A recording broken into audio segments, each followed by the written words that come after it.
थे वृंदावन के, वो अपने ठाकुर जी को छोड़ के कहीं नहीं जाते थे। पर एक बार एक भक्त ने बहुत प्रार्थना की, संत के भी मन में ऐसी भावना आ गई कि अभी मेरे साथ जो सेवक रहता है ये भी सेवा सीख गया है, तो अपने ठाकुर जी की सेवा 2 दिन के लिए इसको दे जाता हूं, मैं हो आता हूं कहीं।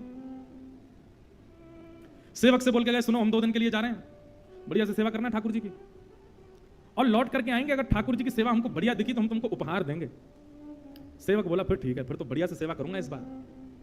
अब महात्मा तो चले गए, सेवक ने क्या किया, अब उसके हो गए ठाकुर जी, उसने बढ़िया पानी में सरफ घोल करके और लेकर के ठाकुर जी रगड़ दिए पूरे ऊपर से नीचे, सरफ से नवा दिए। और इतना ही नहीं, बर्तन मांजने वाला जो मांजना होता उससे मांझ और दिए ठाकुर जी। एक घर में मैंने भी ऐसी सेवा देखी थी। आपको पता है जो लड्डू गोपाल की सेवा करते हैं या कहीं भी सेवा करते हैं, ठाकुर जी की सेवा में कभी अंगूठे का प्रयोग नहीं करना चाहिए। अंगुष्ठ का प्रयोग मतलब ठाकुर जी को इत्र लगाते हैं या उठाते हैं बैठाते हैं, तो ऐसा भाव रखना चाहिए, अंगूठा जो होता है सबसे बलवान होता है हमारे हाथ में। सेवा प्रणाली कहती है जब आप ठाकुर जी को अंगूठे से दबाते हैं तो उनको श्रम हो जाता है, उनको लगती है, इसलिए ठाकुर जी की सेवा में उंगलियों का प्रयोग करो। अब बहुत भारी ठाकुर जी तो अंगूठा भी ऐसे स्थान पर लगाओ जहां पर ठाकुर जी को लगे ना, और फिर बैठाने के बाद में कहीं अंगूठा लगाना ही पड़ा है तो उसके बाद भी सहला दो, ठाकुर जी आपको श्रम हो गया। इतनी सूक्ष्मता देखी जाती है सेवा में। ठाकुर जी को अंगुष्ठ का प्रयोग नहीं। आरती करने के बाद आरती ठाकुर जी से दूर रखनी चाहिए, क्यों, उसकी गर्मी ठाकुर जी को लग जाएगी, उष्णता हो जाएगी। कई लोगों के यहाँ अखंड दीप जलते हैं, पर दीप का स्थान अलग होना चाहिए, ठाकुर जी के मुख पे नहीं। पर यह बात भी है कि ये सब सेवा भाव वहां है जहां भाव से सेवा होती है, जहां केवल और केवल बस करनी है वहां तो कुछ भी करो, पर जहां भाव प्राधान्य वहीं छोटी छोटी बातों का ध्यान रखा जाता है। ठाकुर जी सरफ से धो दिए। उन संत को रात्रि स्वप्न में रोते हुए ठाकुर जी मिले, और जब रोते ही हुए नहीं, जहां जहां सरफ लगाया था जहां जहां वहां वहां घाव और आ गए ठाकुर जी को। संत तुरंत लौट करके आए, मंदिर में आकर के देखा ठाकुर जी चमक रहे थे, पहले से ज्यादा सुंदर दिख रहे थे। संत ने पूछा सेवक से, तुमने सेवा की? ठाकुर जी बोले हाँ। सही सही बताना क्या किया? बोले आप वो मत पूछो, ये बताओ ठाकुर जी बढ़िया लग रहे हैं ना? बोले ठाकुर जी बढ़िया लग रहे हैं, लेकिन बताओ तुमने क्या किया?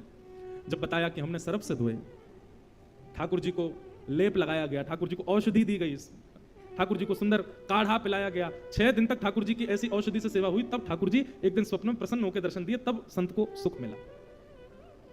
चैतन्य, ठाकुर जी चैतन्य है, जड़ नहीं है, उनके प्रति जड़त्व की भावना नहीं रखनी चाहिए, साक्षात चैतन्य है। और यदि कोई व्यक्ति चैतन्य मान लेता है अपने ठाकुर जी को, चैतन्य मानते ही फिर वो कुछ ना भी करे चलेगा, बस उसकी चैतन्य बुद्धि ही उसका कल्याण कर देगी, वो ठाकुर जी के प्रति चैतन्य भाव है। चैतन्य भाव आएगा तो सेवा सिखानी नहीं पड़ेगी, सेवा अपने आप करोगे आप। घर में पुत्र जन्म लेता है, बताना नहीं पड़ता कि उसको दूध पिलाओ, बताना नहीं पड़ता उसके कपड़े बदलो, बताना नहीं पड़ता गीला हो गया है चेंज करो। पुत्र घर में आता है तो अपने आप मां को लगता है अब इसको भूख लगी होगी, अब इसको ये लगा होगा, अब इसके ये भाव, ऐसे ही सेवा होती है। ठाकुर जी को चैतन्य मानो, ठाकुर जी जड़ नहीं है, उनके प्रति जड़त्व की भावना नहीं। और आप विश्वास मानिएगा, जिस दिन से आपने चैतन्य मानना प्रारंभ, और सुनिए केवल ठाकुर जी नहीं, अपने गुरु को भी चैतन्य मानो, गुरु के प्रति भी चैतन्य भाव। मानव का कल्याण केवल 2 लोग कर सकते हैं, और दोनों ही गकार हैं, गा से प्रारंभ होते हैं। पहला तो ग्रंथ और दूसरा गुरु। जिसके जीवन में ये 2 ग नहीं है, ग्रंथ और गुरु, उसका जीवन पशु के समान है, पशुवत है। या तो ग्रंथ को स्थान दीजिए जीवन में, लेकिन एक बात और सुनिएगा, केवल ग्रंथ को स्थान दिया, गुरु को स्थान नहीं दिया, तो भी कहीं ना कहीं फिसल जाओगे। ग्रंथ गुरु दोनों जीवन में चाहिए। अब गुरु जीवन में चाहिए, इसका मतलब दीक्षा हो, हम किसी प्रणाली से, किसी परंपरा से बंध जाएं। अगर आपका विश्वास अटूट है तो बंध हो, लेकिन सबसे पहले दिशा ग्रहण करो, सबसे पहले विश्वास अटूट करो उस स्थान पर, उस गुरु पर। विश्वास कैसा अटूट कि गुरु ने कल कह दिया ऐसा तो ऐसा, गुरु कहते कि दिन तो दिन, गुरु कहते रात, इतना विश्वास हो जाए तब ग्रहण करो।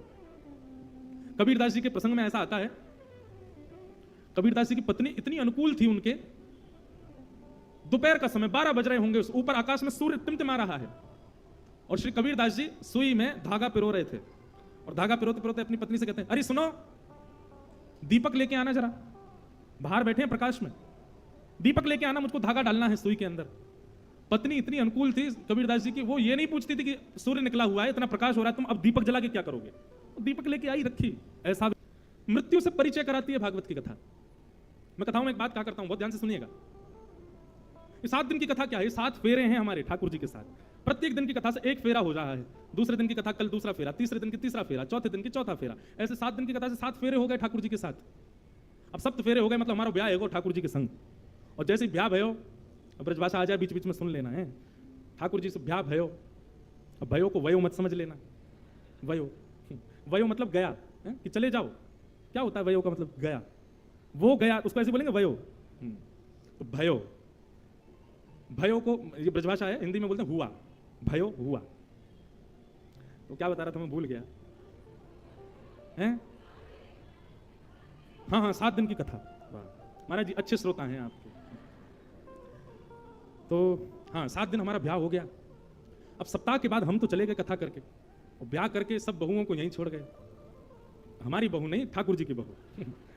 हम तो ब्याह पढ़ाने वाले पंडित जी है, हम तो ब्याह करा रहे हैं। ब्याह के बाद ठाकुर जी तो चले गए। अब क्या है? अब प्रतीक्षा है।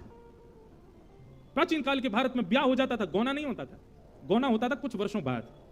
ठीक वैसे ही आप सबका 7 दिन में ब्याह तो हो गया ठाकुर जी से कथा सुन के, अब गौने की प्रतीक्षा करो। गौना क्या है? मृत्यु ही गौना है, मृत्यु गौना है। श्रीमद् भागवत के श्रोताओं को मृत्यु मृत्यु नहीं दिखाई देती, उनको अपना गौना दिखाई देता, वो हमारा गौना है। घर के 4 सदस्य लेकर के जाएंगे, सजा धजा करके लेकर के जाएंगे, राम नाम का कीर्तन करते हुए जाएंगे, और चितारूपी विमान पर हमको लिटा देंगे, और उस विमान में बैठ करके हम कहां जाएंगे? अपने प्रियतम के घर जाएंगे। एक बहुत सुंदर पद है, मुझे बहुत प्रिय लगता है, बहुत अच्छा पद है। कथा सुनने वाले के लिए मृत्यु क्या हो जाती है? कथा सुनने के बाद में मृत्यु मृत्यु नहीं रहे, हमारा गौना है। हम तो प्रतीक्षा कर रहे हैं, हम श्याम सुंदर के हो चुके हैं। अब बस प्रतीक्षा है कि कब प्रियतम का बुलावा आएगा, कब जाएंगे। और प्रियतम का बुलावा 2 तरीके से आएगा बंधुओं।